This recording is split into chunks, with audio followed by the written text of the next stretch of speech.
À cette époque, les Verts étaient au sommet, et en 1976, Dominique Rocheteau a peut-être marqué le but le plus important de l'histoire de l'AS Saint-Étienne.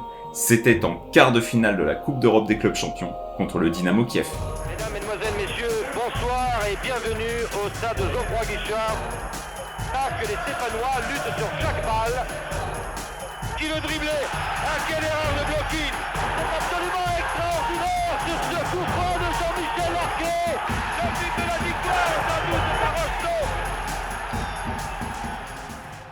Le football est constitué de moments inoubliables, des instants rares qui restent gravés dans les mémoires à tout jamais. Malgré son niveau de jeu incroyable, est-ce que Diego Maradona serait toujours considéré aujourd'hui comme l'un des meilleurs joueurs de l'histoire ? S'il n'y avait pas eu tous ces moments encore gravés dans vos esprits, que ce soit son expulsion contre le Brésil, sa jambe cassée contre Bilbao, sa main de Dieu, son but du siècle, sa demi-finale de Coupe du Monde 1990 chez lui, à Naples, contre l'Italie, tous ces moments particuliers, ces moments courts, participent à la création des légendes. Et aujourd'hui, nous allons parler d'un de ces moments. Un but qui a permis à l'AS Saint-Étienne de vivre peut-être le moment le plus marquant de l'histoire du football français aux côtés de la tête de Basile Boli en finale de Ligue des Champions. Je vous parle bien sûr des légendaires poteaux carrés de Glasgow.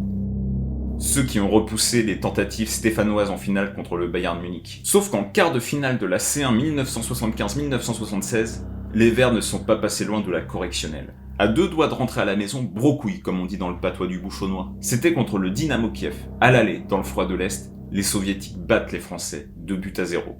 Et encore, si on se fie aux témoignages des joueurs de l'époque, ça aurait pu être une vraie boucherie, ils auraient pu perdre 4 ou 5-0 et vraiment c'était terminé. Les Soviétiques ont marché sur les Français lors de ce match aller. L'année précédente, les Verts avaient réalisé un exploit inattendu en atteignant les demi-finales de la Coupe d'Europe des clubs champions. Cette année, l'objectif était de réitérer cette performance exceptionnelle. Sauf qu'après cette défaite à l'aller contre l'une des meilleures équipes du monde, cette ambition prend du plomb dans l'aile. Sauf que les Verts n'ont pas abandonné l'idée de renverser la vapeur. Remontada à la façon du Barça. Attention, par-dessus!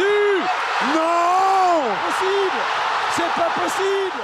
Avec Robert Herbin aux commandes, hors de question de lâcher. Les Stéphanois se remettent en question et comptent bien prendre les Soviétiques à la gorge, à Geoffroy Guichard. Sauf qu'il n'aurait jamais été possible de les étouffer sans la révolution mise en place par Robert Herbin. En tout cas, une révolution à l'échelle française. Dans le livre Les entraîneurs révolutionnaires du football, Patrick Révelli, ancien joueur de l'AS Saint-Étienne, révèle que Robert Herbin fut l'un des premiers, si ce n'est le premier, à mettre réellement l'accent sur la préparation physique. Et donc c'est avec une bonne préparation physique que les joueurs peuvent se permettre de tout donner lors d'un match où il ne faut rien regretter.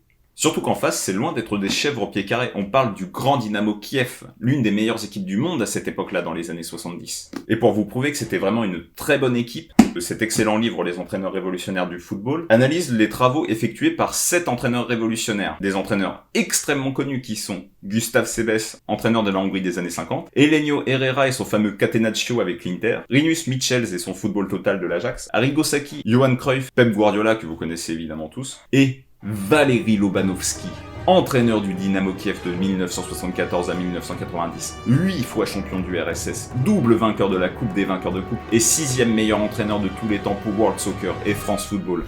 Un véritable mythe soviétique. Et il n'est pas tout seul. Il dispose d'une arme létale qui porte le nom d'Oleg Blokin, vainqueur du Ballon d'Or 1975, quelques semaines avant cette double confrontation.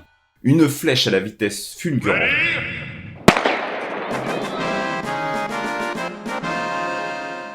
Et avec un retard de 2 buts contre cette équipe, revenir et se qualifier en demi-finale semble très compliqué pour les Stéphanois. C'est pour cela que leur seule chance est de jouer sans complexe devant le public de Geoffroy Guichard qui les poussera jusqu'au bout. Et comme je sais que les stades vides ont tendance à en déprimer beaucoup, dont moi, pendant quelques secondes je vous propose juste d'écouter le public du Chaudron avant ce match. Alors que pénètre sur le terrain actuellement M.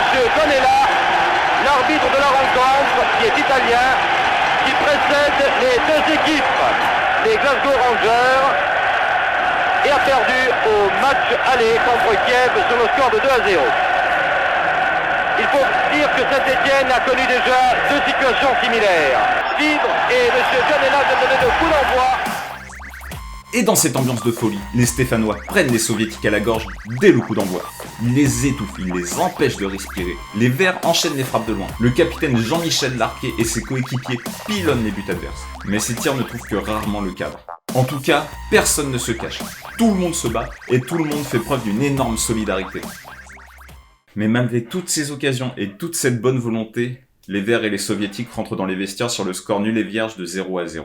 Pire, dans les 5 dernières minutes de la première mi-temps, les Stéphanois ont commencé à baisser le pied, vraiment fatigués par tous les efforts consentis lors de cette première mi-temps. Et j'en profite pour préciser que l'intensité de ce match était absolument incroyable. Je l'ai découvert en 2021, et vraiment j'étais en apnée devant ce match. Je pouvais plus respirer tellement c'était intense. Et à la sortie des vestiaires pour reprendre le jeu, les commentateurs commencent à sous-entendre que ça va être compliqué pour les Verts, qu'ils ont tout donné mais que leur chance est sans doute passée. Sauf qu'à la 63e minute, une action totalement hallucinante a lieu. Mais avant de vous expliquer cette action, je vous propose de revenir quelques secondes sur le rôle de Gérard Janvion. Janvion qui est au marquage de la star adverse, Oleg Blokin. Il faut savoir que si en première mi-temps le Dynamo Kiev est aussi peu dangereux, c'est parce que Janvion a littéralement mis le ballon d'or 1975 dans sa putain de poche. Blokin n'arrive que très rarement à prendre le dessus. Sauf qu'à cette fameuse 63e minute, Blokin parvient à prendre le meilleur sur Janvion. Sur un corner stéphanois, le 6 ukrainien récupère la balle et lance Blokin depuis sa moitié de terrain. Sans même toucher le ballon d'or élimine Janvion grâce à sa vitesse. Janvion qui l'accroche, mais qui ne parvient pas à l'arrêter et tombe. Un crochet plus tard, c'est Lopez qui est éliminé, mais Lopez ne lâche pas. Blokin est seul face au gardien stéphanois Kurkovic. Un coéquipier, Onitienko à sa gauche, mais pour une raison inexplicable, Blokin crochette. Est-ce que c'est un excès d'individualisme? Est-ce que c'est le placement de Kurkovic qui l'a perturbé car il lui a laissé aucun angle? Ou est-ce simplement un manque de lucidité après cette course folle de 50 mètres? Dans tous les cas, Blokin effectue un dernier crochet pour éliminer une nouvelle fois Christian Lopez. Et là vous vous dites, ah oui putain c'est vrai que cette action c'était chaud hein. Pour les Verts, c'était tendu, puis là, c'était mort hein, si jamais il se prenait un but. Elle est pas finie l'action, parce que Lopez récupère et dégage comme il peut vers le milieu de terrain. Là, par hasard, il y a Osvaldo Piazza qui récupère. Il gagne son duel au milieu, il part bien en tête vers la surface. Il décale sur un de ses coéquipiers qui en une touche essaie de trouver Hervé Révéli.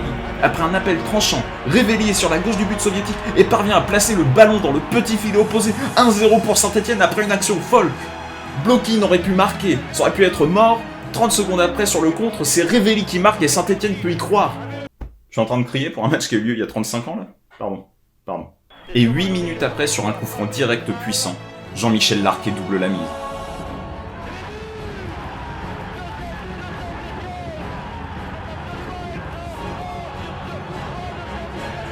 Les deux équipes sont de nouveau à égalité, mais on sent quand même que la fatigue gagne les rangs des Verts. Sarah Magna était déjà sorti à la 45e minute, remplacé par Patrick Révéli. Jean-Michel Larquet a également dû sortir pendant la deuxième mi-temps à cause d'une blessure, remplacé par Jacques Santini. Et à l'époque, les équipes n'avaient le droit qu'à 2 changements. Donc là, c'était mort. S'il y avait un autre blessé, les Verts finissaient à 10. Et en parlant de blessure, Osvaldo Piazza commence à souffrir de crampes à force de faire des allers-retours entre sa défense et son attaque. Dominique Rocheteau, déjà blessé avant le match, souffre aussi sur le terrain.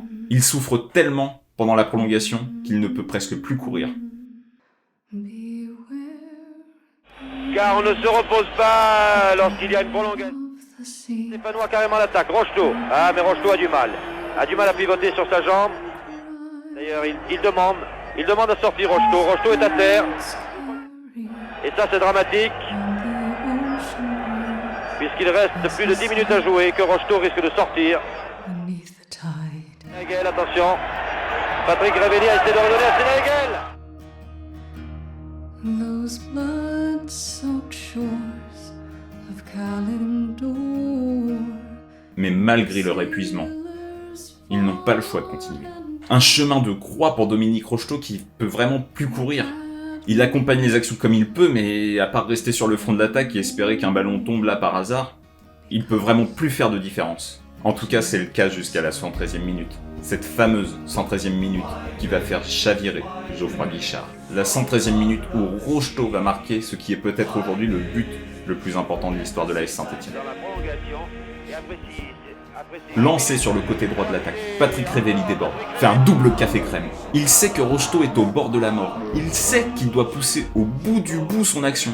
Son frère Hervé Révéli joue très intelligemment le coup. Il entraîne le joueur qui le marque au premier poteau pour libérer la voie à Rocheteau. Seul en retrait, celui qu'on appelait l'ange vert parvient à surmonter la douleur et propulse le ballon au fond des filets. La douleur a disparu, le public est en feu, l'AS Saint-Etienne l'a fait, l'AS Saint-Etienne a renversé l'une des plus grandes équipes du monde, 3-0 pour l'AS Saint-Etienne. Et grâce à cette dernière réalisation, donc, les Verts vont tout droit vers l'événement le plus marquant de leur histoire, les fameux poteaux carrés de Glasgow, et a conclu l'un des plus beaux matchs, l'un des plus beaux renversements de son histoire. Pour moi, le but de Rochetou est peut-être le plus important de l'histoire des Verts, car il est symbolique de cette équipe. Cette équipe qui a été ultra solidaire dans un match très compliqué, vraiment une remontée qui était improbable, et Patrick Révelli qui a tout donné sur le côté pour donner à son coéquipier encore blessé, qui a pris le peu de force qui lui restait pour propulser le ballon au fond des buts. Je trouve cette réalisation symbolique de ce match, et en plus, le but a été marqué par le joueur qui est maintenant surnommé l'Ange Vert. Et vous, dites-moi dans les commentaires si vous pensez qu'il s'agit du but le plus important de l'histoire des Verts, ou est-ce que vous en avez un autre en tête. Pour ceux qui supportent un autre club, ça pourrait être intéressant que vous me disiez, pour vous, quel est le but le plus important de l'histoire de votre club. Ça sera peut-être l'occasion d'en parler dans une autre vidéo, et puis d'amorcer le débat avec les autres supporters. Et n'oubliez pas d'aimer cette vidéo, ça fait toujours très plaisir si elle vous a plu. C'était Cyril Leclerc pour Le Corner, et je vous dis à très bientôt pour une prochaine vidéo. Yeah, they can't hold us back.